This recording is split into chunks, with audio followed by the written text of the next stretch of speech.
Good morning, everyone. Am I audible? Yes, madam. Good morning, ma'am. Okay. Yes, ma'am. So you all know me. I am Niti Singh, working as consultant microbiologist at NRL, and I welcome you all to the eco session on LPA indicators as per NTP guidelines. We all are privileged to have Dr. Manpreet Bhalla, our head of the department in microbiology, and she is also the in charge of NRL. The didactic for today's session will be taken by Dr. Raj Narayan, who is sitting to my right. He is also a consultant biotechnologist working at NRL. I would like to introduce Dr. Gavish Kumar, who is another consultant from our NRL only, who will be taking the question and answer session. The LPA indicators, as you all know, are one of the most important topics to be shared with NRL, and subsequently, all the indicators are to be submitted to the Central TV division. Though I know you all are well trained and have been sharing these indicators with the NRL, but still trainings and retrainings are very much important part of the integral part of the NTP program, and that we are to carry forward. The agenda for today's session will include the presentation by Dr. Raj Narayan, followed by question and answer session that will be taken by Dr. Gavish. And now I request and hand over the mic to Dr. Manpreet Bhalla to proceed further.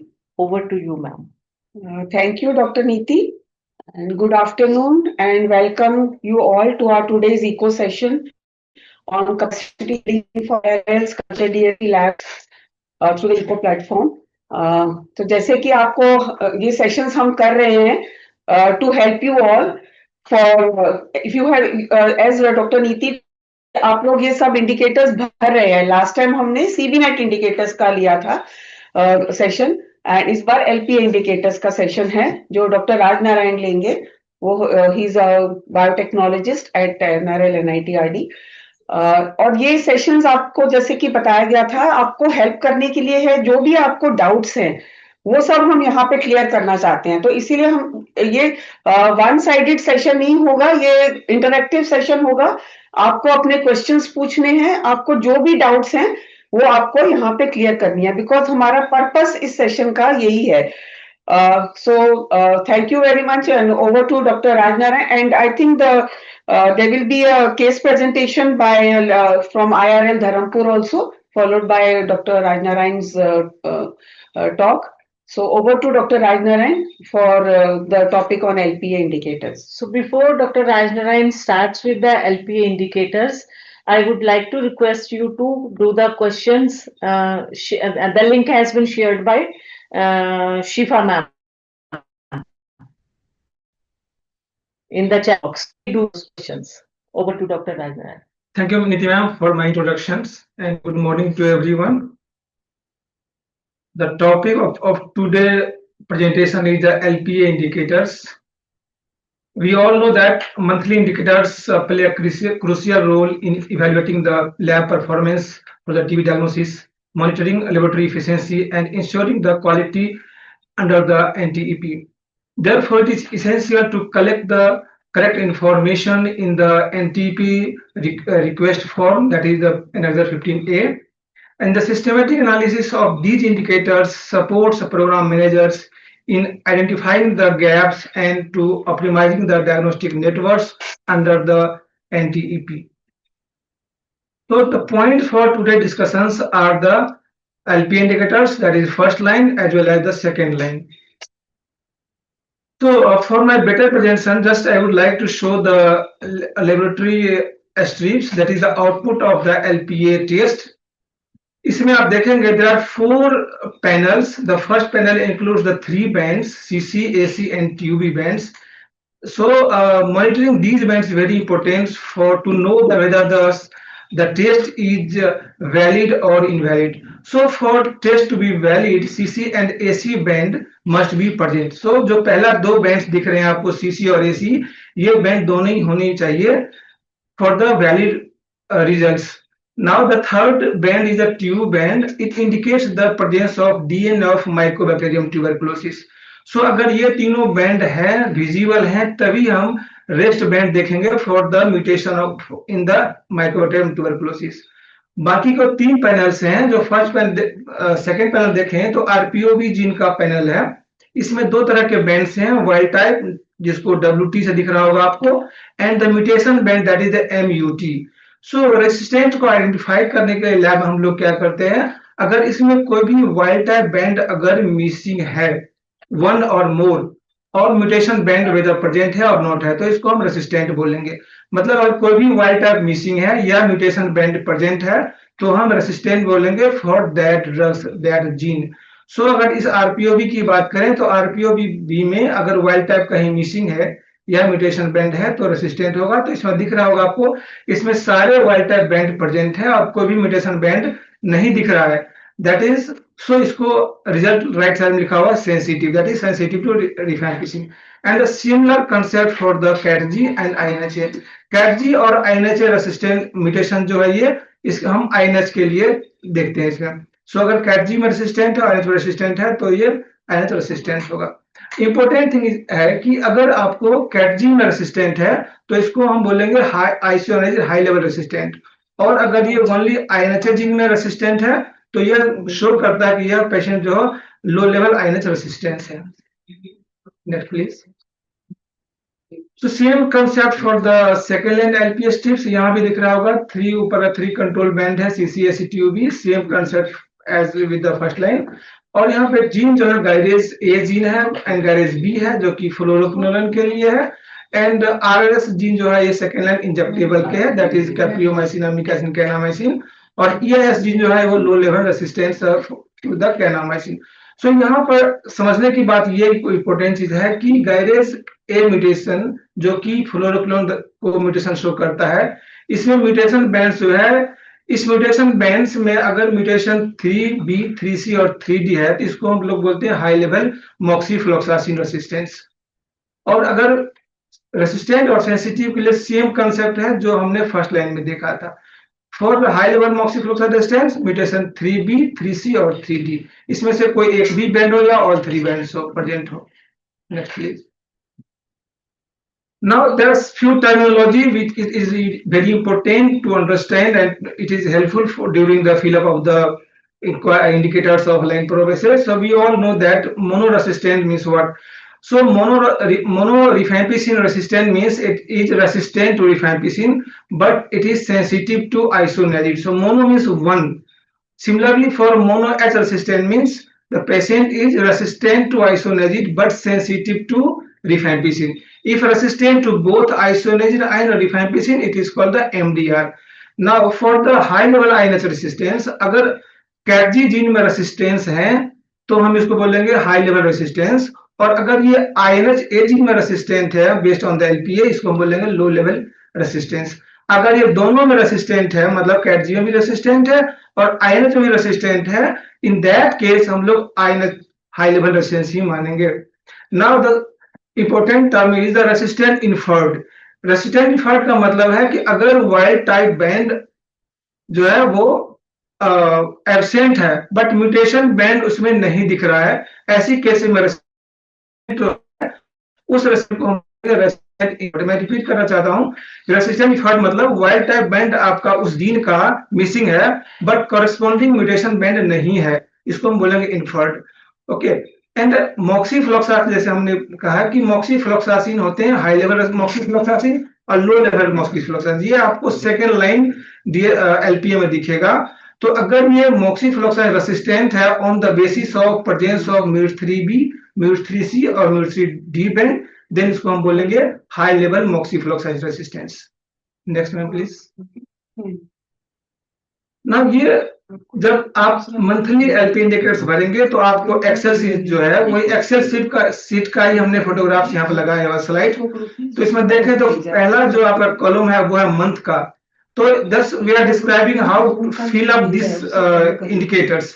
तो first column is a month, जिस month का हमें indicators में fill करना, उस month का नाम लिखा। लेट्स से अगर हम जनवरी का हम लिखना है तो हम लिखना है जनवरी 2026।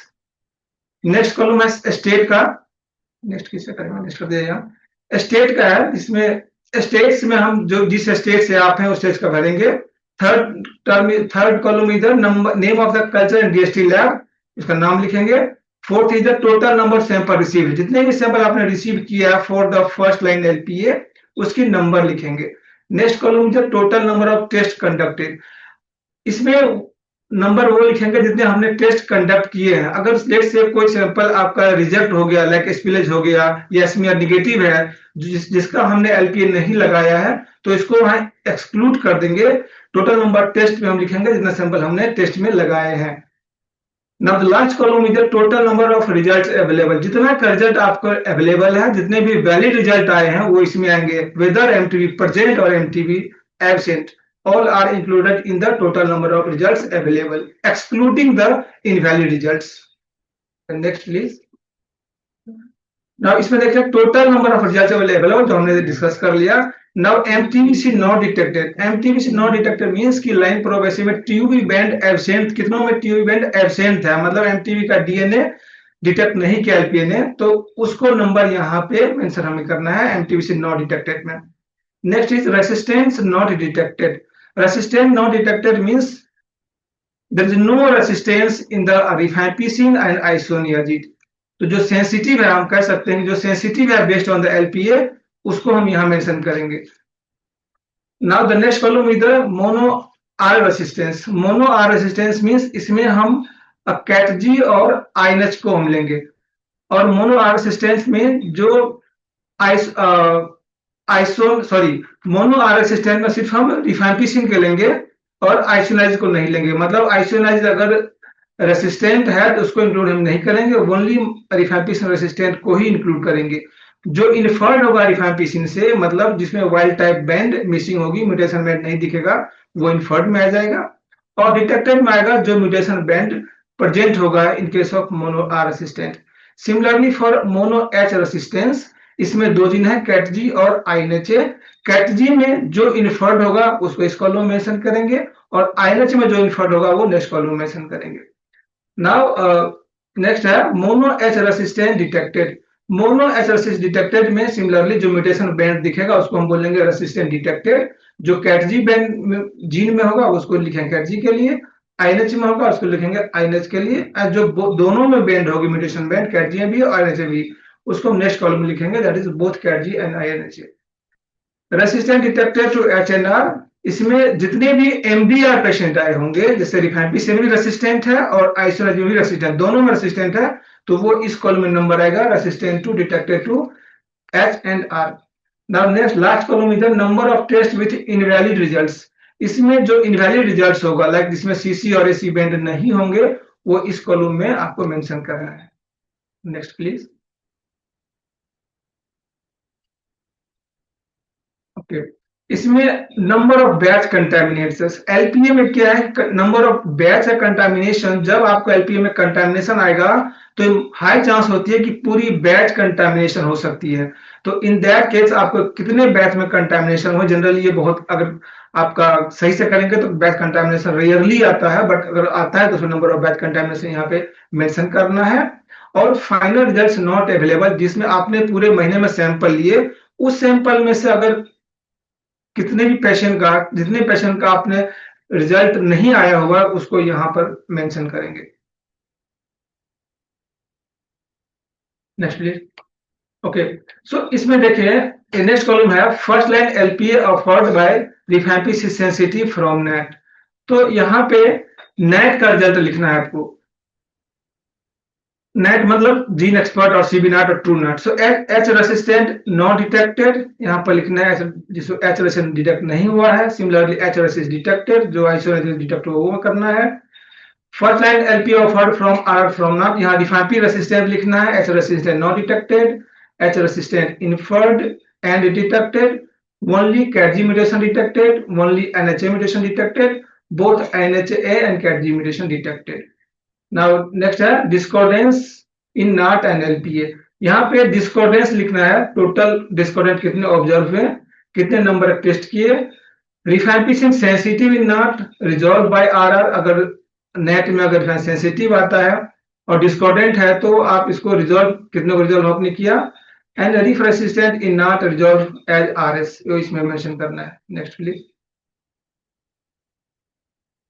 Now type of patient offered, यहाँ पे टाइप ऑफ पेशेंट मेंशन करना है कि कितने पेशेंट बेस लाइन के थे। बेस लाइन मतलब जिसका आपने पहली बार सैंपल लिया फॉर डायग्नोसिस के लिए। फॉलो, जो फॉलोअप के सैंपल है उस नंबर ऑफ फॉलोअप नंबर लिखने उसके हैं। और जिनका कई बार जो एनेक्सर में पता नहीं रहता है कि ये बेस लाइन का है फॉलोअप का है, आपको स्टेटस नहीं पता है, तो आपको स्टेटस अननोन मेंशन करना है। Now total number of direct LPA test. Direct LPA test मतलब एलपीए टेस्ट आपने डायरेक्टली स्पूटम सैंपल से अगर आपने किया, डीएनए आपने डायरेक्टली स्पूटम सैंपल से लिया है, तो ये आएगा number of direct LPA test. Indirect LPA test means जो कल्चर के थ्रू आया है। सो लाइन प्रोब ऐसे कल्चर से भी हो सकते हैं और डायरेक्ट स्पूटम सैंपल से भी हो सकते हैं। कल्चर हमें करने की क्यों जरूरत पड़ती है? जब स्पूटम सैंपल्स स्मीयर निगेटिव है या नॉट में निगेटिव है, तो उसके लिए एलपीए उसको डिटेक्ट नहीं करेगा, तो उसको हम पहले कल्चर करते हैं। Then if culture turns to positive, then you can done this test from the culture. और कोई इसमें कुछ भी आपका रिमार्क्स कॉलम में कुछ आपका इसमें एक्स्ट्रा इंफॉर्मेशन है तो आप इसमें लिख सकते हैं।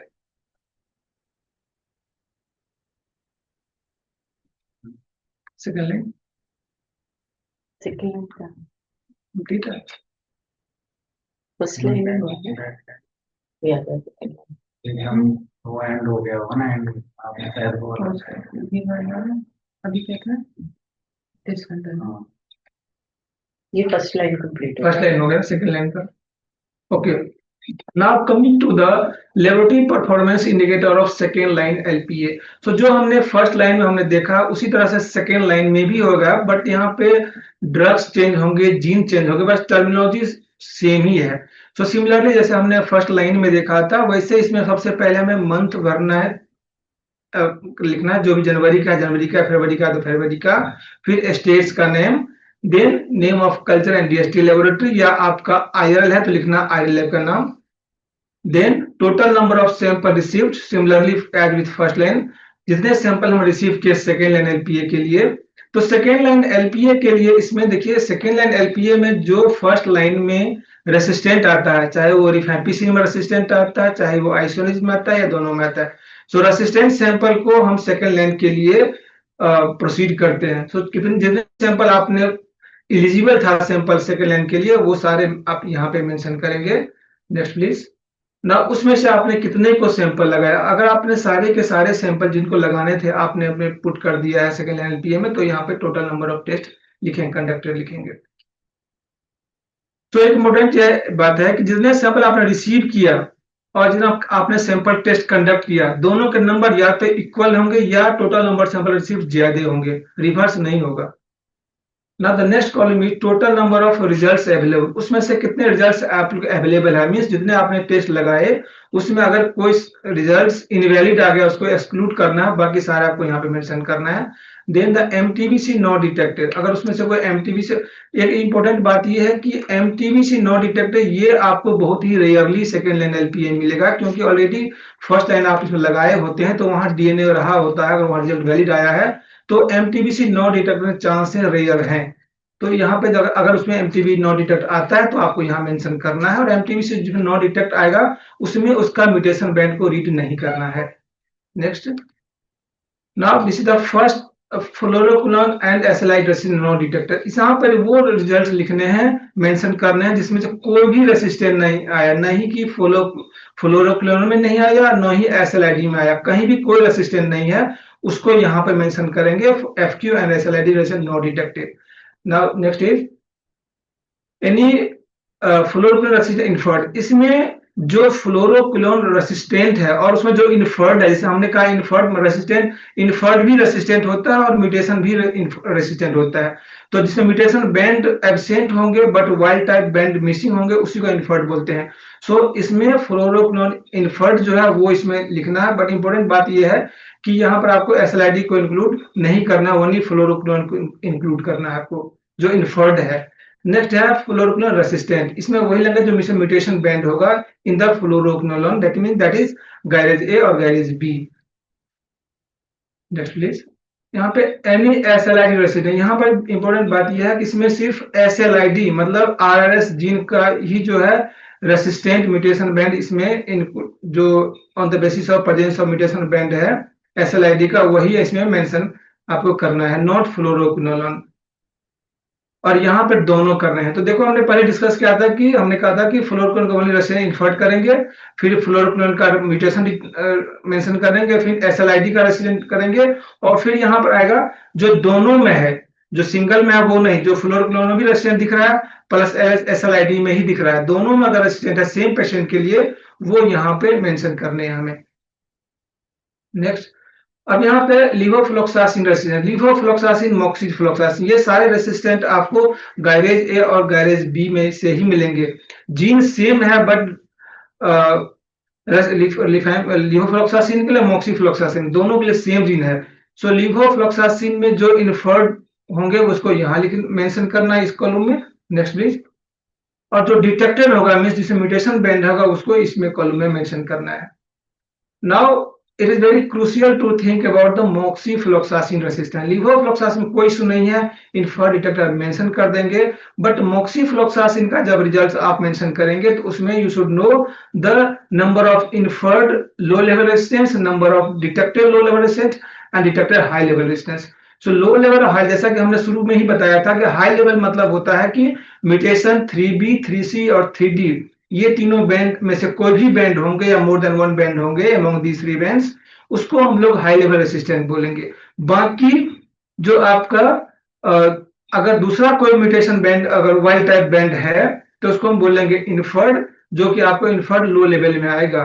और डिटेक्टेड लो लेवल मीन्स हुआ कि म्यूटेशन बैंड है बट 3B, 3C, 3D ये तीनों नहीं है, लाइक म्यूट 3A है, म्यूट 3 ए है, म्यूट और भी कोई म्यूटेशन बैंड है तो उसको हम लिखेंगे डिटेक्टेड लो लेवल में। Next please. Now the kanamycin resistance, kanamycin resistant यहाँ पर जो है ये केनामाइसिन रेसिस्टेंट आपको इसका आंसर मिलेगा कहां से, RRS जीन से। सो RS जीन में अगर इन्फर्ड है तो आपको यहां मेंशन करना है। Next please. Detected low level kanamycin जो है ये आएगा आपको EIS जीन से। सो अगर EIS जीन में म्यूटेशन आपको रेसिस्टेंट डिटेक्ट हुआ है तो इसको इसे मेंशन करना है। Next please. और RRS जीन में अगर म्यूटेशन बैंड डिटेक्ट हुआ है तो इसमें इस कॉलम आपको मेंशन करना है under the KMC resistant detected. Now capreomycin में सेम नंबर जो केनामाइसिन में इन्फर्ड आएगा, क्योंकि सेम जीन है इसीलिए जो केनामाइसिन में नंबर ऑफ इन्फर्ड आएगा वही आपको कैप्रियोमाइसिन में नंबर ऑफ इन्फर्ड आएगा, वही नंबर आपको अमीकासिन इन्फर्ड में आएगा, because gene is same, detector भी सेम ही आएगा आपका for the kanamycin also and amikacin also. Next please. Next. Now number of test with invalid results, invalid results इसमें जैसा हमने कहा इनवैलिड दोनों में सेम कॉन्सेप्ट है, CC और AC बैंड अगर आपका मिसिंग है, नहीं दिख रहा है तो इनवैलिड रिजल्ट में आएगा, और जो इनवैलिड आएगा उसका हमें रिजल्ट भी रेसिस्टेंट रिजल्ट मेंशन नहीं करना है। नंबर ऑफ बैच कंटामिनेशन, ये भी आपको रेयरली ही ऐसा कंडीशन आता है, तो अगर कोई बैच कंटामिनेशन हो गया है तो अगर देखेंगे सारे के सारे बैंड कंटामिनेशन है, सारे के सारे टेस्ट कंटामिनेट हो गए तो किसी भी का रिजल्ट आपको कंसीडर नहीं करना है, और पूरे बैच को आपको यहाँ पे लिख देना है नंबर ऑफ बैच कंटामिनेशन। अगर पूरे बैच कंटामिनेशन हुआ, एक बार हुआ तो 1, 2 बार हुआ तो 2 मेंशन करना है। Then final result not available, आप महीने खत्म होने दिन तक अगर इतना का रिजल्ट अभी आया नहीं है उसको मेंशन आपको यहाँ करने हैं। नाउ यहाँ पर है, अब फिर से हमें जो हमने फर्स्ट लाइन में उस फर्स्ट लाइन में जो हमने एनालिसिस किया था LPA रिजल्ट्स, वही वाले सीट को एक्सेल सीट को हम वहां जाएंगे और वहां पे हम सिलेक्ट करेंगे INH मोनो रेसिस्टेंट। अब जो INH mono resistant first line में डिटेक्ट हुआ है उसमें से सेकेंड लाइन का रिजल्ट हमें मेंशन करने हैं। So among the mono INH resistance, इसमें देखें तो पहला कॉलम आपका है number subjected to second line LPA, मतलब जितने भी मोनो रेसिस्टेंट आपको INH आए हैं LPA फर्स्ट लाइन में, उसमें से कितने का आपने सेकेंड लाइन LPA के लिए आपने टेस्ट कंडक्ट किए हैं वो नंबर यहां आएगा। Next please. जितने भी INH मोनो रेसिस्टेंट है उसमें से जो आपने टेस्ट कंडक्ट किए हैं उसमें से कितने बेस लाइन के हैं ये यहां पर आएगा, कितने फॉलोअप के हैं और कितने का स्टेटस आपको पता नहीं है कि ये फॉलोअप का है या बेस लाइन का है। Next please. नाउ जो अभी हम बात कर रहे हैं आयनिक मोनो रेसिस्टेंस, उसमें से हम बात करेंगे फ्लोरोक्विनोन रेसिस्टेंस। उस फ्लोरोक्विनोन रेसिस्टेंस में से कितने इन्फर्ड हैं वो यहाँ मेंशन करेंगे, और कितने डिटेक्टेड है, मतलब कितने के म्यूटेशन बैंड दिख रहे हैं आपको यहाँ पे मेंशन करना है। Next please. Now for SLID resistant, जैसे कि एसएलआईडी रेसिस्टेंट मतलब आरआरएस जीन है ना, तो इसमें कितने इन्फर्ड आए वो यहाँ पर मेंशन करेंगे। कितने लो लेवल केनामाइसिन रेसिस्टेंट मतलब ईएस जीन जितने म्यूटेशन आपको आए हैं, या लो लेवल केनामाइसिन में म्यूटेशन हो, इन्फर्ड डजंट मैटर, आपको रेसिस्टेंट है तो यहाँ पे मेंशन करना है। और आरआरएस जीन में जो डिटेक्टेड हुए हैं मतलब म्यूटेशन बैंड है वो यहाँ पर मेंशन करेंगे। नाउ हम बात करते हैं रिफैम्पिसिन रेसिस्टेंट। तो देखो रिफैम्पी रेसिस्टेंट स्लैश एमडीआर है, तो यहाँ पर हम क्या लेंगे, रिफैम्पी रेसिस्टेंट लेंगे, और आइसोनाइजिन रेसिस्टेंट हो या सेंसिटिव हो डजंट मैटर, यहाँ पे सारे रेसिस्टेंट हमें लेना है वेदर इट इज एमडीआर और आइसो मोनो रेसिस्टेंट। तो इस केस में से कितने को सब सैंपल्स को आपने सेकेंड लाइन के लिए कंडक्ट किया है वो नंबर यहाँ पर आएंगे। उसमें से नेक्स्ट प्लीज, उसमें से कितने बेस लाइन में आए हैं उसको इसे मेंशन करना है, कितने फॉलोअप के सैंपल्स हैं उसमें मेंशन करना है, और कितने कैस्केड्स अननोन है वो इसमें मेंशन करना है। नाउ इसी रिफ रेसिस्टेंट की हम बात कर रहे हैं अभी, इसमें से जो फ्लोरोक्विनोन रेसिस्टेंट है उसमें से कितने इन्फर्ड आए हैं वो आपने यहाँ मेंशन करना है, कितने डिटेक्टेड है वो यहाँ मेंशन करना है। नाउ हम लोग अब आते हैं second line injectable, that is the RRS gene, जो कि हम रिफैम्पी रेसिस्टेंट की बात कर रहे हैं। इसमें से एसएलआईडी रेसिस्टेंट में से कितने इन्फर्ड हैं वो यहाँ मेंशन करने हैं, कितने low level kanamycin resistant that is ES mutation resistance यहाँ मेंशन करना है, और कितने जो आरएस रेसिस्टेंट डिटेक्ट हुआ है वो यहाँ पे मेंशन करना है। नाउ अब नेक्स्ट कॉलम है total number of direct LPA test conducted. तो यहाँ पर भी सेम बात है, direct LPA test conducted means आपने डायरेक्टली सैंपल से लिया है तो यहाँ पे मेंशन करना है total number of test. Next, total number of indirect LPA test जो कल्चर से लेते हैं हम यहाँ पे करते हैं। जो अगर जो कुछ इंपॉर्टेंट जो आपको लग रहा है कि इसमें कुछ हमें इंफॉर्मेशन नहीं है, जो आपको इंफॉर्मेशन देना चाहते हैं आप, तो यहाँ पे आप इंक्लूड कर सकते हैं रिमार्क्स में। नाउ इस प्रेजेंटर एक इंपॉर्टेंट कुछ इंपॉर्टेंट पॉइंट्स है जो यहाँ पर देखना है, that is very very important. Indicators should be submitted on monthly basis, आपको हर मंथ टाइम से भेजने हैं। Indicators should be reviewed by microbiologist और लैब इंचार्ज। जब भी आप इंडिकेटर्स भेजें, कल्चर डीएसटी लैब भेजती है आरएल को, एल भेजते हैं एनआरएल को। तो जब भी आप लैब का डाटा बनाते हैं, लैब को भेजते हैं, तो पहले आपको माइक्रोबायोलॉजिस्ट और लैब इंचार्ज से रिव्यू होना चाहिए। Culture DST lab should send the LP indicators to ILA before 3rd of every month. IRL will compile all the reports, verified all the indicators, and IRL send to the NRL before 5th of every month. Don't insert or delete any column or any row in indicator sheets. कोई भी अपने मन से आपको उसमें नहीं, आपको कोई कॉलम इंसर्ट करना है, नहीं कोई कॉलम आपको डिलीट करने हैं। अगर आपको कुछ ऐसी बातें इंपॉर्टेंट लगती है जो लगता है कि हमें जरूरी है, तो आप रिमार्क्स कॉलम में आप मेंशन कर सकते हैं। And thank you very much, and thank you for me. Yeah, and I think some people from Bihar actually were not able to log in. कोई है, if you जो शुरू का, if they want you can repeat, but पूछ लो। तो everyone was, सबने सुन लिया है कि किसी को रिपीट कुछ पूछना चाह रहे हैं तो बता दीजिए।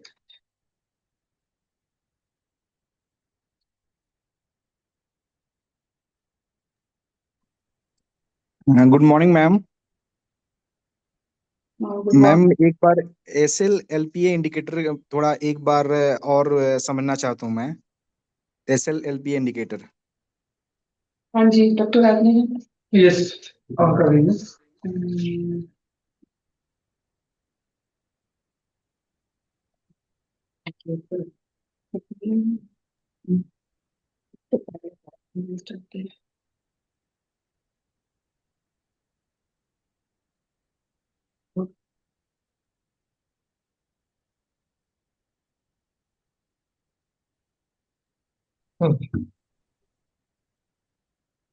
यस, मैं शुरू से बताऊं? Yes sir, yes sir. जी, सबसे पहले कॉलम से मंथ है, तो इसमें आप मंथ अगर जनवरी का आप भेज रहे हैं तो इसमें आप जनवरी मेंशन करेंगे 2026। अपना नेक्स्ट में अपने स्टेट का मेंशन करेंगे, नेक्स्ट प्लीज। इसमें स्टेट मेंशन करेंगे। नेक्स्ट में इसमें number of culture DST lab, अगर आपका लैब कल्चर डीएसटी लैब है तो यहाँ पे कल्चर डीएसटी लैब मेंशन करेंगे। अगर आईएल है तो यहाँ पे आईएल का नाम मेंशन करेंगे। Total number of sample receive for SLLPA, कितने नंबर सैंपल आपने रिसीव किए हैं, जिनको आपको सेकेंड एलपीए कितने को लगाने हैं, जो एलिजिबल लगाने के लिए वो नंबर मेंशन करेंगे, है ना। जो आपको फर्स्ट लाइन एलपीए में रिफाइन पीस रेसिस्टेंट है या आइसोनेज रेसिस्टेंट है, वो सारे को सारे यहाँ लगाने हैं, है ना। वो नंबर आपको इंक्लूड करना है। Next please. अब उसमें से आपने किसी सैंपल को नहीं लगाया, एनी रीजन आपने नहीं लगा पाए, तो आपको एक्सक्लूड कर देंगे। और जितने सैंपल आपने लगाए हैं वो आपको यहाँ मेंशन करने हैं।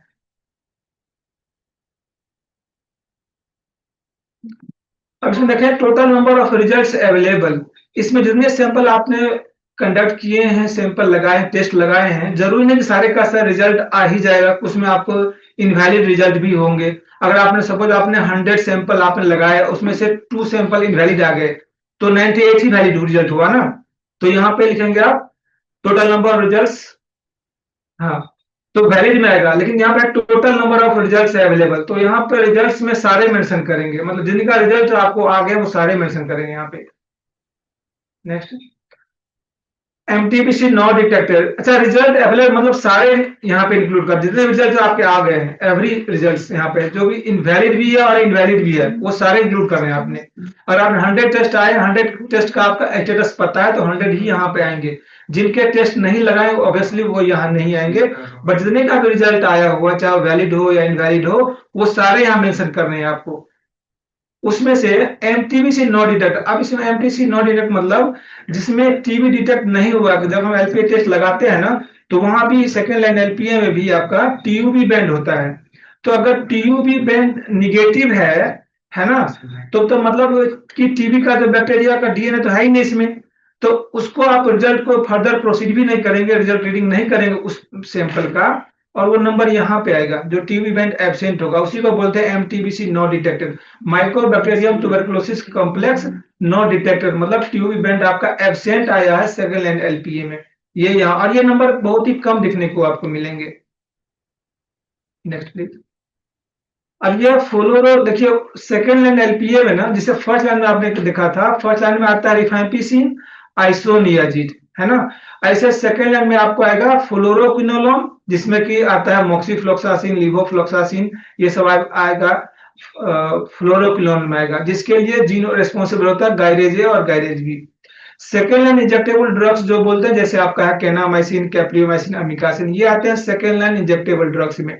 और इस तीनों ड्रग्स जो सेकेंड लाइन इंजेक्टेबल ड्रग्स है, तीनों के लिए एक ही जीन होता है, आरआरएस जीन। ओके, सो अगर रेसिस्टेंट है केनामाइसिन के लिए, तो डेफिनेटली वो रेसिस्टेंट हम मानेंगे अमिकासिन के लिए, और वही मानेंगे हम कैप्रियोमाइसिन के लिए, बिकॉज सेम जीन है यहाँ पे। तो सेकेंड एनएलपी में आपका फ्लोरोक्विनोलोन होगा ड्रग्स, जो कि जो जीन होगा उसके लिए गैरेज ए गैरेज बी, और सेकेंड इंजेक्टेबल ड्रग होगा केनामाइसिन, अमिकासिन, कैप्रियोसिन, और जीन सिंगल जीन होगा आरआरएस जीन, और उसमें ईआईएस जीन भी होता है। अगर ईआईएस जीन है तो हम केनामाइसिन, लो लेवल केनामाइसिन उसको कंसीडर करेंगे, वो केनामाइसिन में नहीं आएगा, लो लेवल में आएगा।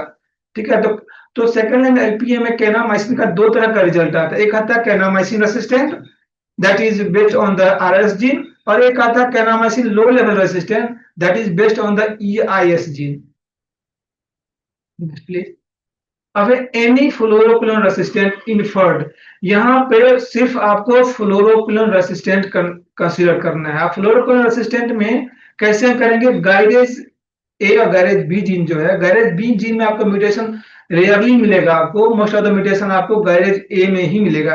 पर ओके, सो गायरेज ए में जो म्यूटेशन मिलेगा वो दो, जैसे हमने देखा था कि 2 तरह का रिजल्ट आता है किसी भी रेसिस्टेंट के लिए, एक होता है इनफर्ड और दूसरा होता है म्यूटेशन डिटेक्टेड। तो इनफर्ड में इसलिए हुआ कि आपका गायरेज, अगर हम फ्लोरोक्विनोल की बात करें, तो फ्लोरोक्विनोलोन में अगर गायरेज ए जीन में अगर वाइल्ड टाइप कोई बैंड मिसिंग है और म्यूटेशन बैंड नहीं दिख रहा है, तो वो आपका आएगा फ्लोरोक्विनोलोन रेसिस्टेंट इनफर्ड में आएगा।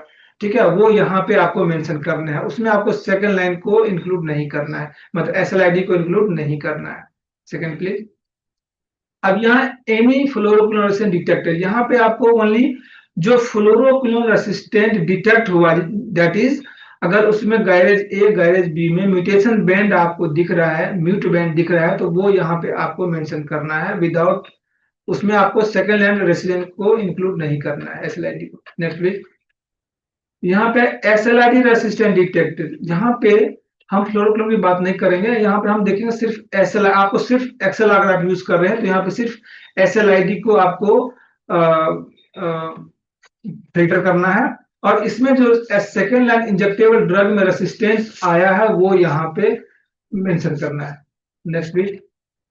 ठीक है, सेकेंड लाइन रेसिस्टेंट में आपको इन्फर्ड रेयरली मिलेगा, आपको सेकेंड लाइन सारे लिखने हैं यहाँ पे रेसिस्टेंट में, आपको जनरली से म्यूटेशन बैंड ही आपको दिखेगा, म्यूटेशन बैंड दिख जाएगा सेकेंड लाइन इंजेक्टेबल ड्रग्स में। ठीक है, और इस कॉलम में है जो रेसिस्टेंट आया फ्लोरोक्लोन SLID। देखो हमने पहले बात किया था ना फ्लोरोक्लोन का, ओनली फ्लोरोक्लोन का, सेकंड में बात किया हमने ओनली SLID का, और कुछ पेशेंट ऐसे होंगे ना जो फ्लोरोक्लोन में भी रेसिस्टेंट होगा और SLID में रेसिस्टेंट, एनी रेसिस्टेंट चाहे इन्फर्ड हो डिटेक्टर जो भी हो। सो अगर रेसिस्टेंट है फ्लोरोक्लोन से और वही पेशेंट रेसिस्टेंट है SLID से, उस वाले पेशेंट के नंबर को हम यहाँ मेंशन कर देंगे। अगर यहाँ तक कोई आपका कोई डाउट है प्लीज आप क्वेश्चन कर सकते हैं बिफोर प्रोसीड टू फर्दर। अगर इस कॉलम में कहीं भी कोई इशू आपको समझने में जब रिपीट करना है तो I will happy to answer. इसमें से अगर मैं रिपीट करना है फिर से आपको समझ में नहीं है डाउट, तो प्लीज ऑडियंस आप यहाँ पे क्वेश्चंस कर सकते हैं। सर सर आरएल पटना से बोल रहा हूँ। जी जी। Any SLID resistant detected, sir इसमें तो एनी SLID रेसिस्टेंट इन्फर्ड भी तो हो सकता है सर? यस, इन्फर्ड भी है। देखियो ऐसा है कि SLID रेसिस्टेंट इन्फर्ड आपको देखने को नहीं मिलेगा, वो म्यूटेशन ही आता है। अगर ऐसा आता है तो आप यहाँ पे उनको भी कर लीजिए। सर सीन में सर आता है इन्फर्ड। हाँ, तो आप यहाँ इंक्लूड कर सकते हैं, दोनों इंक्लूड करना है। ओके सर, ओके जी। और नेक्स्ट कोई क्वेश्चन यहाँ तक? सर आगे आगे okay, thank you. So next में है लीवोफ्लॉक्सासिन रेसिस्टेंट, है ना। अब देखो लीवो हम बात करेंगे लीवोफ्लॉक्सासिन, फिर नेक्स्ट बात करेंगे मॉक्सीफ्लॉक्सासिन, फिर हम बात करेंगे अदर फ्लोरोक्लोर का।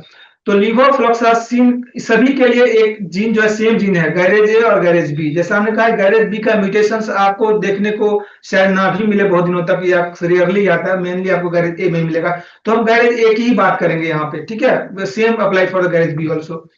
सो लीवोफ्लॉक्सासिन में रेसिस्टेंट की हम बात करेंगे तो हम गैरेज ए को देखना है, राइट। तो गैरेज ए में जो इन्फर्ड आएगा वो यहाँ पर लीवोफ्लॉक्सासिन रेसिस्टेंट में आएगा, राइट। Next please. और गैरेज ए बी में जो म्यूटेशन बैंड आएगा वो यहाँ पर आएगा, राइट, नो डाउट। अब जहां पे डाउट मिलेगा आप हमें रोक सकते हैं। Next please. मॉक्सीफ्लॉक्सासिन, जैसे मॉक्सीफ्लॉक्सासिन का जो आपका रीडिंग है, अंडरस्टैंडिंग है, इंटरप्रिटेशन है, that is little different from the levofloxacin. Okay, कोई इन्फर्ड जो है, इन्फर्ड तो वहां पे जो यहाँ पर है वो यहाँ पर दोनों इन्फर्ड में सेम आएगा, चाहे लीवोफ्लॉक्सासिन हो चाहे मॉक्सीफ्लॉक्सासिन हो, राइट। दोनों में इन्फर्ड जो सेम ही आएगा, नो चेंज। डिटेक्टर में डिफरेंट हो जाएगा।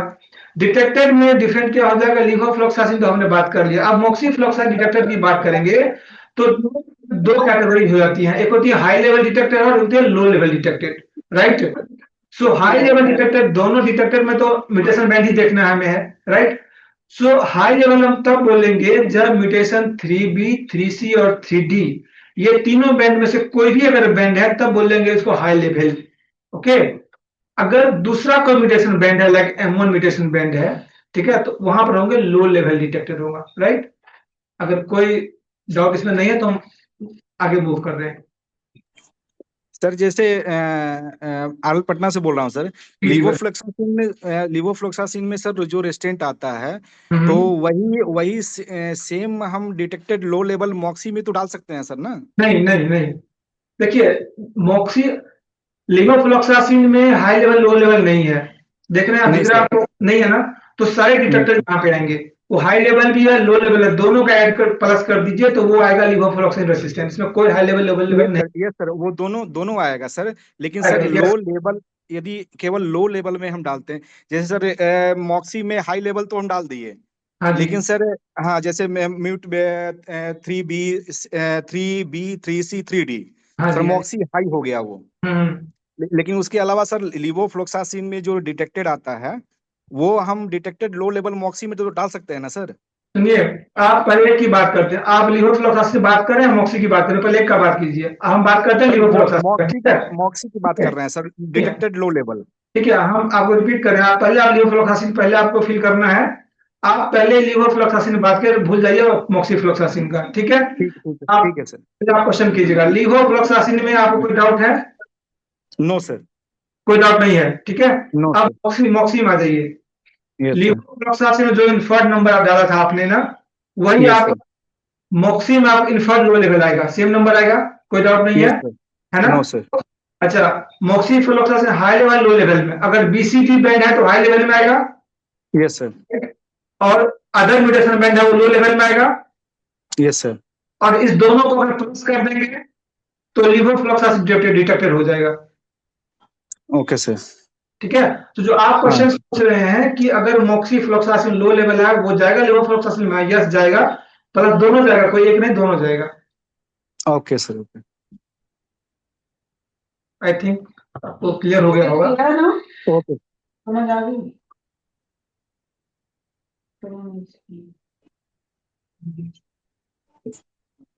So I hope you all could understand how to fill the LPA indicators, as very well described by Dr. Raj Narayan.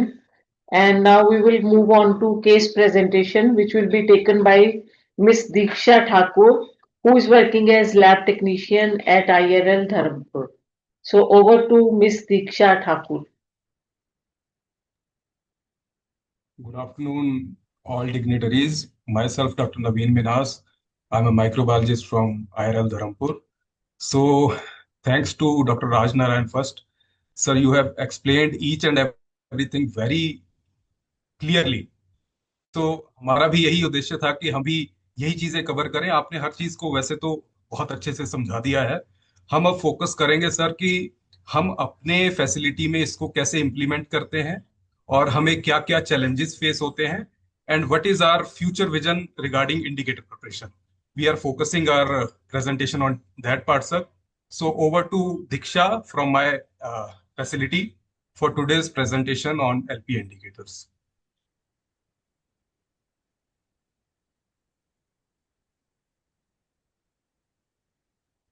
So I hope the screen is visible to all. Please.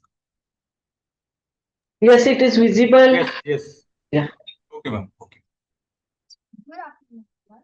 Today I will be presenting on LP indicators, their significances, and the brief about how we manage indicators in our lab. Madam Diksha, can you please come closer to the mic? Yeah. Thank you.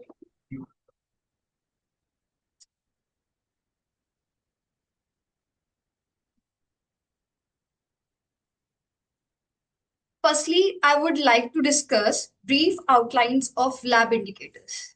What are lab indicators? LPA indicators are monthly lab performance parameters.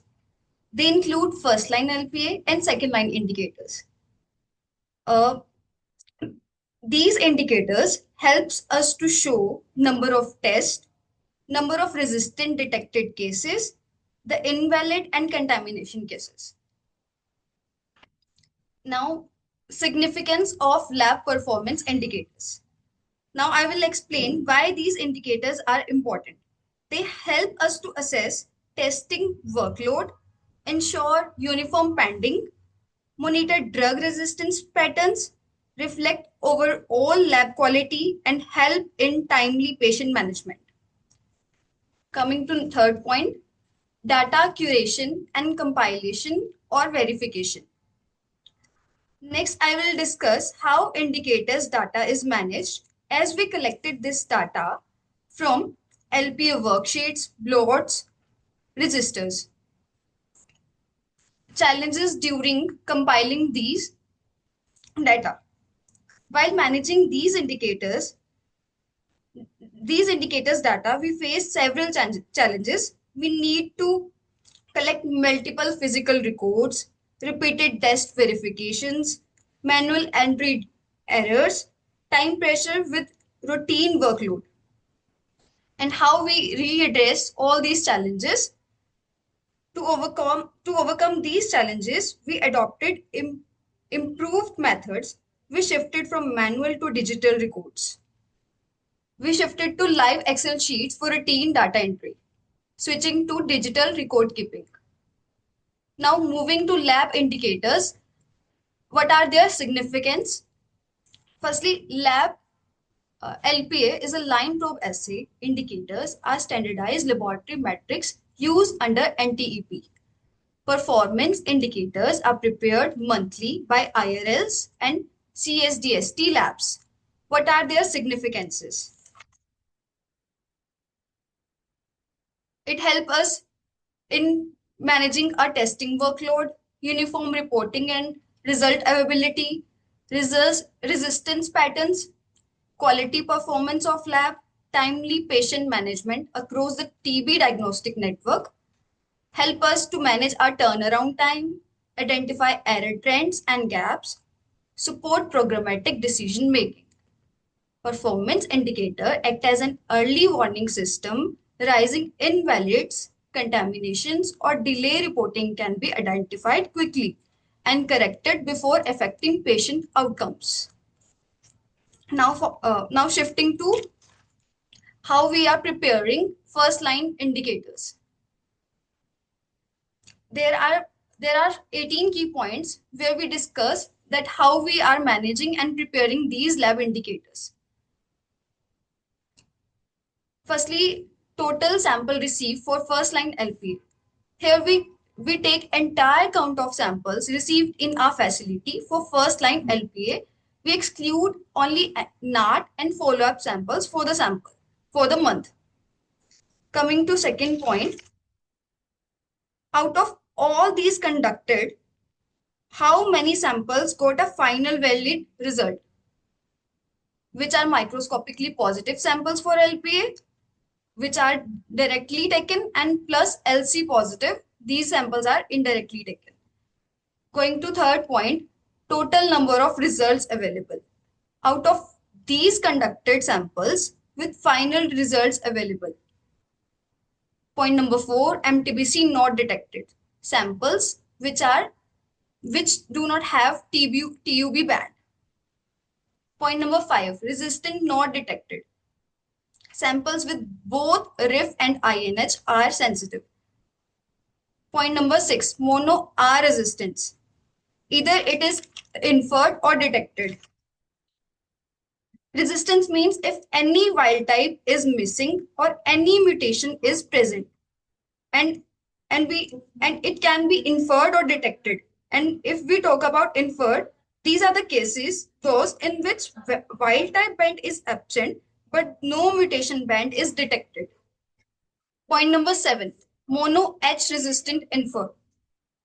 Mono H resistant inferred, in these INH resistant inferred due to, it might be because of CATG mutation or might be because of INH mutation.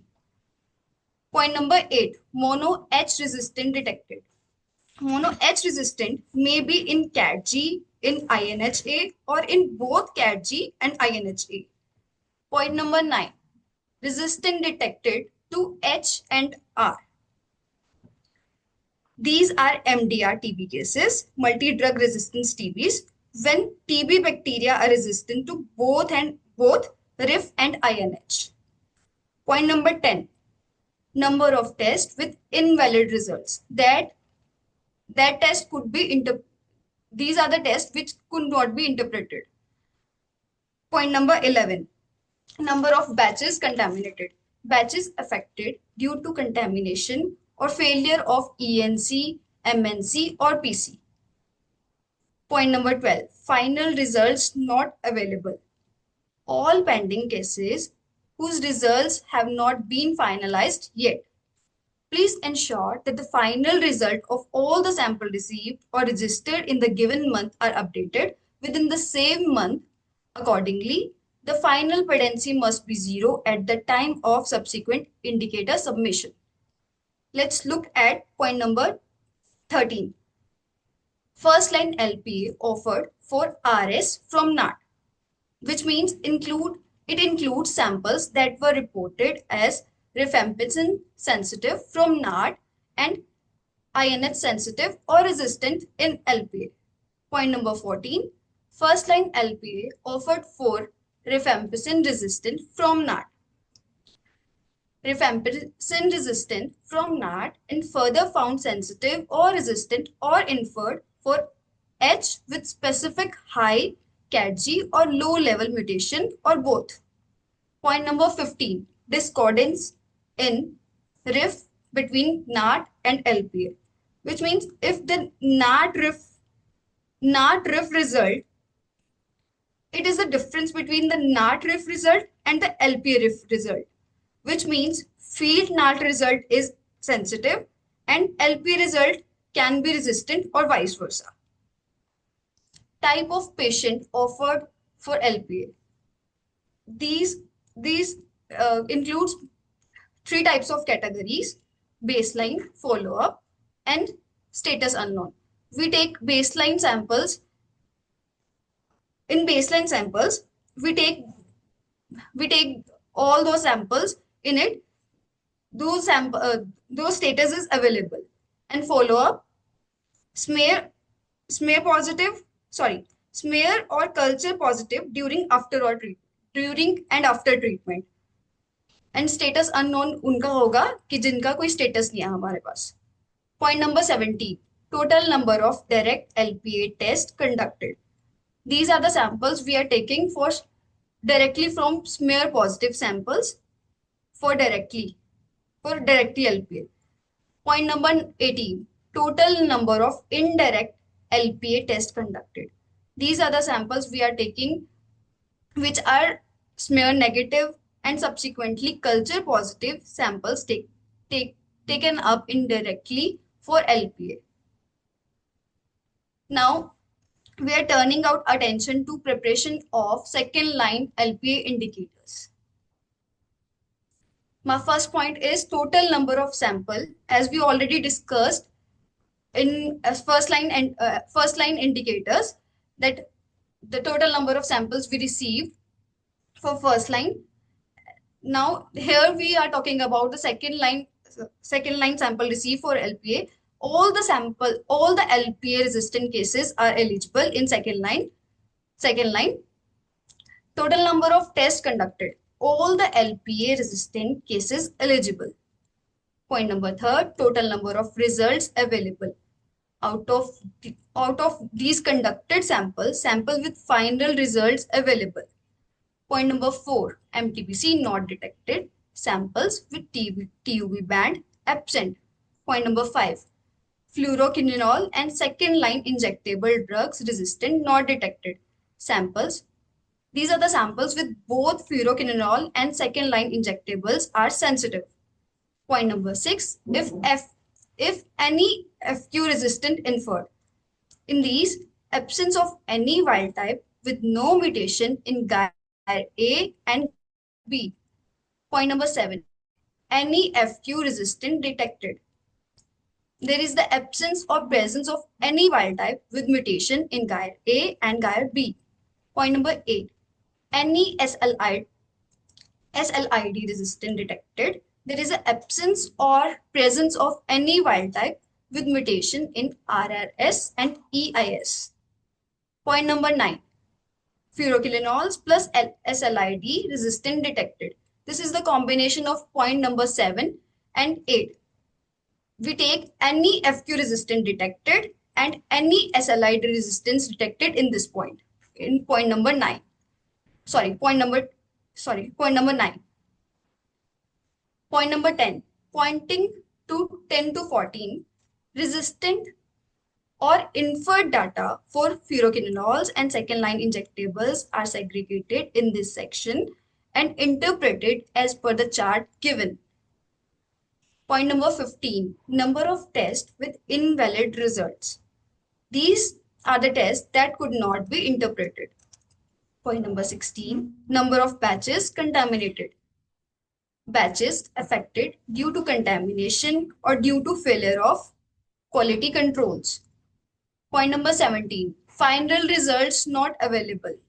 Point number, these are the cases where we are taking total number of sample received for second line LPA and we minus total number of results available from it, then we get the final results not available. Now, as I talk about point number 10 to 14, this is the chart I talk about earlier. Now shifting to point number 18. Among mono INH resistant pattern of fluoroquinolones and second line injectables of second line among mono INH resistant from first line LPA. Point number 19, among RR and MDR. These are resistant pattern of FQ and SLID second line LPA among RIF resistant from LPA. Point number 20, total number of direct LPA tests conducted. These are smear positive sample taken up for LPA directly. Point number 21, total number of indirect LPA conducted. These are smear negative and subsequently culture positive samples taken up indirectly for LPA.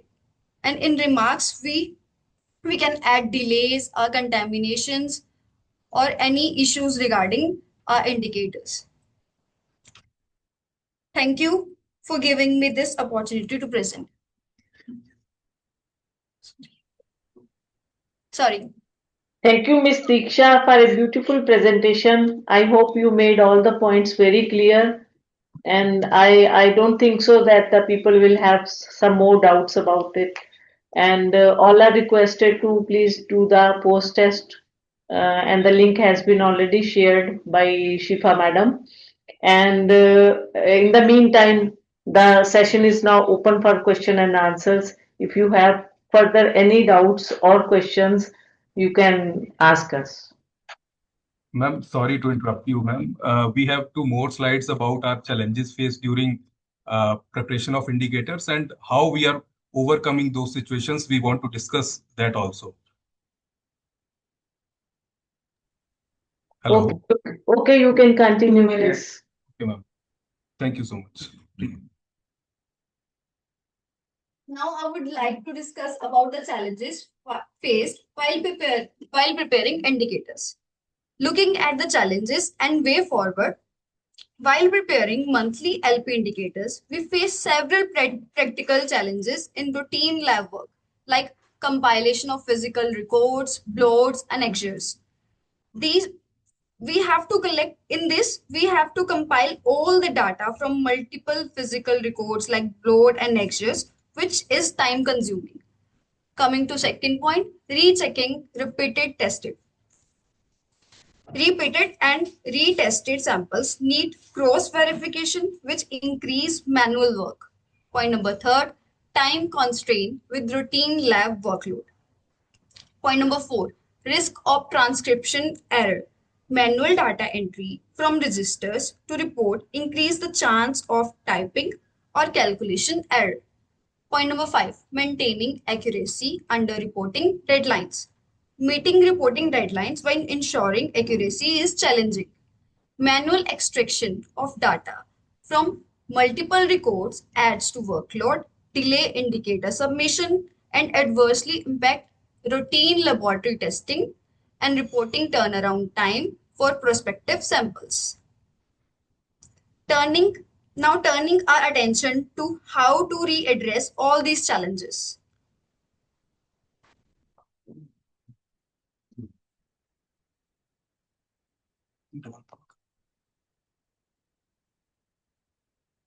How to readdress these all challenges? To overcome these challenges, we have adopted a more systematic and digital approach. Daily real-time entry of required data on live Excel sheets. Required data is entered daily in a live Excel sheet. Point number second, easy monthly compilation. It helps us to record all data quickly and easily for monthly compilation. Point number third, reducing last minute workload. Regular data entry reduces last minute work pressure. Point number four, ensuring error-free indicator reporting. Auto validation improves accuracy and minimizes errors. Point number five, real-time monitoring of any discrepancies and reporting within desired lab data. Point number six, allowing online monitoring and verification of records by the microbiologist. Records can be reviewed and verified only online by the microbiologist.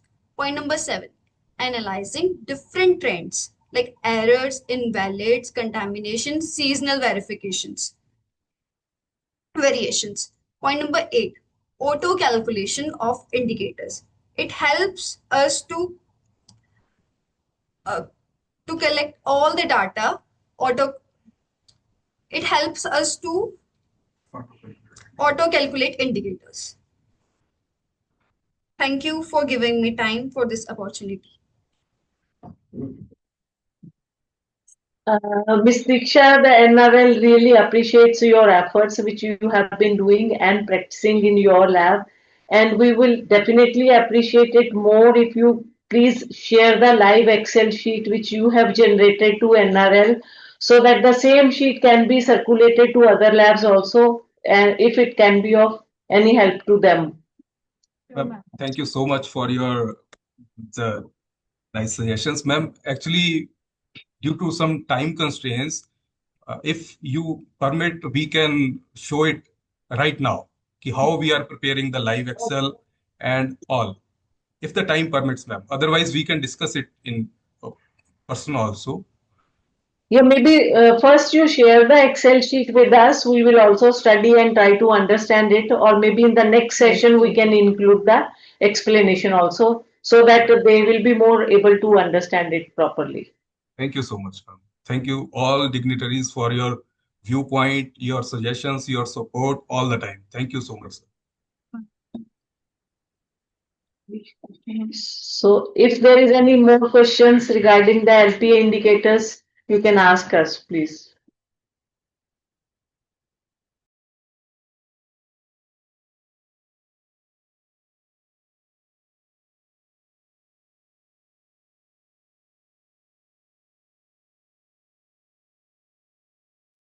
Good afternoon, ma'am. Yes. From Darbhanga, Bihar.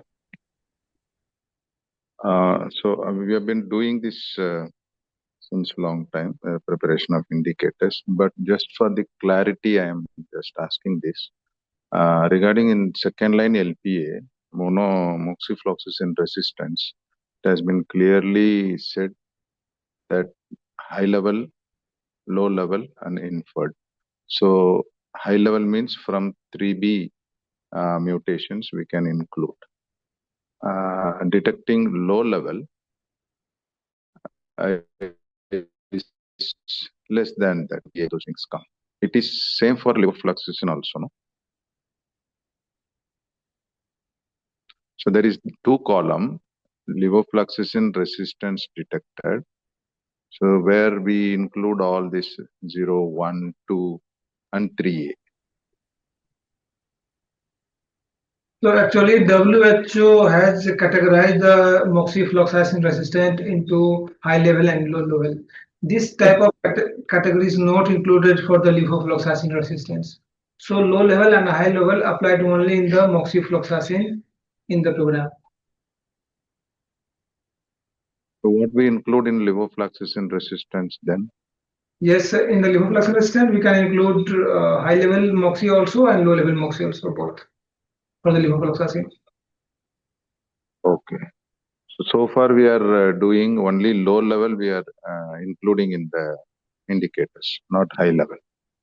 No, for moxifloxacin, low level, high level, both are included for moxifloxacin, not for levofloxacin. For levofloxacin, up to 3A we can include, no? For levofloxacin, any resistant, matlab for resistant detected, any mutation band can be included for the resistant detection. Okay, understood. Number one. Number two, while preparing the indicators, from for example, December 1 to December 31, we have carried out LPA. But some of the samples left out, which we do in next month. So while preparing the indicators, can we include, for example, in January, we have done some December sample also. So those numbers can be go and because that was prepared and sent to NRL. So for next month, can we include the December to the December or December to the January? You should include the numbers in the December month only, and you can put these numbers in the result not available. So next month, whenever the result available, you can update the previous month sheet. Okay. Thank you. Okay, thank you very much to all.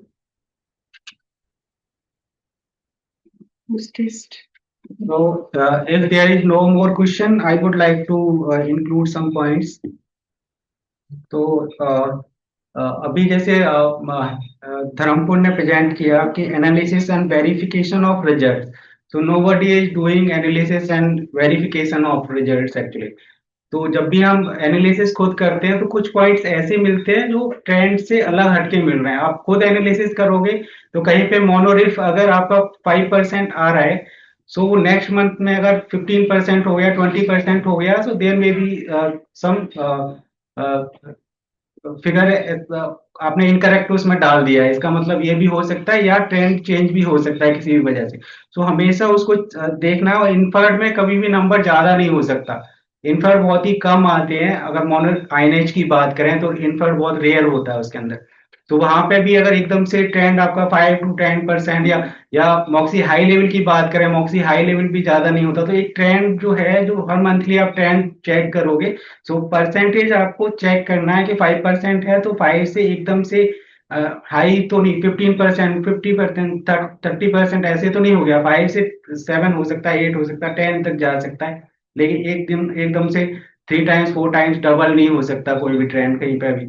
ऐसे MDR का percentage कहीं पे change हो रहा है या कोई भी ट्रेंड चेंज हो रहा है, तो ये एनालिसिस आपको करनी है. और ये वेरिफिकेशन का पार्ट है कि अगर आप इसको करेंगे सो वेरिफिकेशन आप कर पाएंगे. दूसरा, जो अभी नाट वाला सेक्शन है जहाँ पे कि नाट ऑफर्ड एंड एलपीए स्टेटस, जहाँ पे जो कॉलम आ रहे हैं वो अधिकतर 00 लिखा हुआ मिलता है. वो क्यों मिलता है?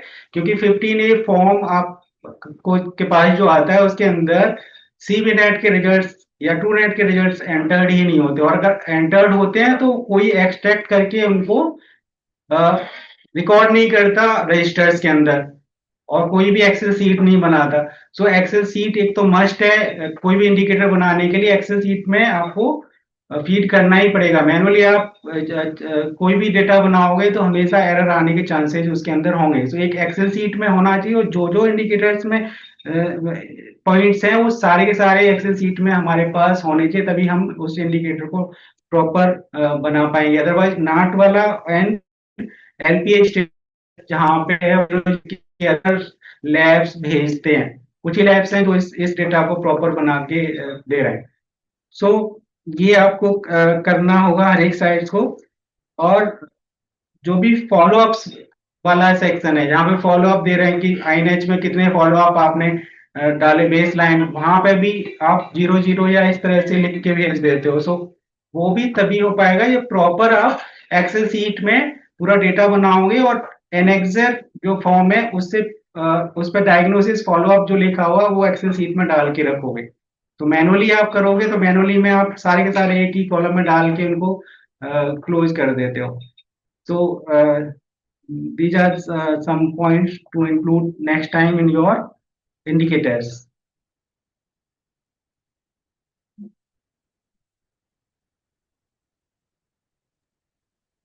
Hello sir. सर मेरा एक क्वेश्चन है इसमें. while preparing indicators, जो पहला ही हमारा स्टेप है कि आपकी फैसिलिटी में कितने सैंपल्स एलपीए के लिए रिसीव हुए, और दूसरा पॉइंट है कितने आपने उसमें से कंडक्ट किए। तो क्या ये नंबर, मान लो जब हमारा लास्ट में 0 होना है सब्सिक्वेंट मंथ्स में, तो क्या ये नंबर सेम रहेगा या इसमें डिफरेंस रह सकता है, मतलब रिसीविंग और कंडक्टेड में? अगर मेरे पास 500 सैंपल रिसीव हो रहे हैं तो 500 ही कंडक्ट होने चाहिए या ज्यादा भी हो सकते हैं? नहीं क्योंकि वो difference होगा ना, जो रिसीव किए हैं वो ज्यादा नंबर होगा, कंडक्ट किए हैं वो कम ही होगा, कम हो सकता है, बराबर भी हो सकता है। वो क्यों कम या बराबर तो होना ही चाहिए। आपने 500 लिया है सैंपल, सपोज लो 500 सैंपल आपकी लैब में रिसीव हुए हैं, तो 500 में से कुछ रिजेक्ट भी हुए होंगे आपके पास ना। एलपीए के लिए आया फॉर्म आपके पास, लेकिन उसमें से स्मीयर नेगेटिव भी हुआ होगा जो कि आपके पास कल्चर में जाएगा। तो रिसीविंग तो एलपी के लिए हुई है ना आपके पास 500 सैंपल्स की, तो आप 500 उसके अंदर डालोगे, जितने भी रिजेक्ट हुए हैं सैंपल्स वो रिमार्क्स में लिख दोगे। सो सपोज करो 500 में से आपके 5% रिजेक्ट हुए, 5 सैंपल, तो 495 आपके कंडक्टेड हो गए। अब 495 में से आप फर्दर जो भी है वो दिखाओगे उसमें कि कितना किसमें क्या म्यूटेशन और रेजिस्टेंस पैटर्न आ रहा है। राइट सर, मतलब इसमें डिफरेंस रह सकता है रिसीविंग डिफरेंस, और कंडक्टेड। यस डिफरेंस रह सकता है इसके अंदर। ठीक है सर, ये छोटा सा एक क्वेरी तो था जो हमारा। डिफरेंस रहेगा ना एक बार में इस मंथ में, अगर तो वो नेक्स्ट मंथ में कवर अप हो जाएगा, बिकॉज वो आप ऑलरेडी उसके कल्चर पॉजिटिव आ चुके होंगे और फिर आप उनका एलपीए लगा चुके होंगे। Right ma'am. मैम अगर वो इनडायरेक्टली जैसे हमारे पास डिफरेंस क्रिएट हुआ, स्मीयर नेगेटिव आए, हमने उनको इनोकुलेट किया एलसी पे, और उसके बाद भी वो नेगेटिव ही आए, लेट अस सपोज, तो ऐसे डिफरेंस को कवर अप मतलब कर सकते हैं, कैसे करेंगे आगे, या नेक्स्ट सैंपल ही ऑप्शन है उसका?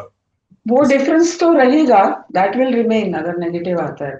हाँ, वो डिफरेंस मैम हमारे कई में पिछली शीट्स देख रहा था, उसमें वो डिफरेंस हम क्लियर नहीं कर पा रहे थे कि क्यों है, क्या ये क्लियर होना चाहिए या नहीं होना चाहिए? नहीं, वो अगर आप लिखना चाहते हो तो you can always put it in the remarks column. Okay ma'am. आप रिमार्क्स में डाल दो कि आपने 5 सैंपल रिजेक्ट किए हैं और 10 सैंपल इसमें नेगेटिव थे, तो टोटल जब हम देखेंगे तो वो 500 हो जाएगा। ओके, किसी भी तरह का डिफरेंस है वो हमें रिमार्क्स में शो करना उसी के लिए रिमार्क्स का कॉलम है, कुछ भी है उसमें मेंशन कर। है। Right sir, thank you so much.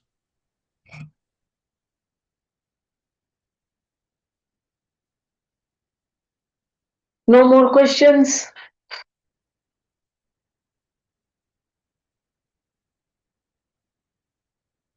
So then, should we conclude this session?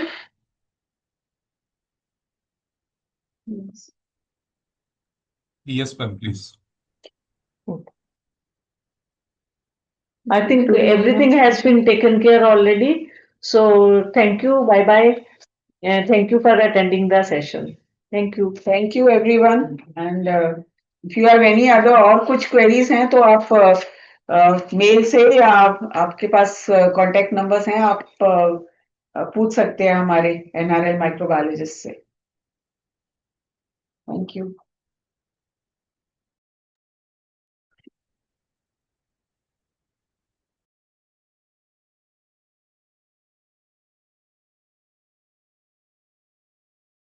Keep the session. I hope everybody has done the post test. अभी 2 मिनट के लिए रखेंगे, and please complete it within 2 minutes.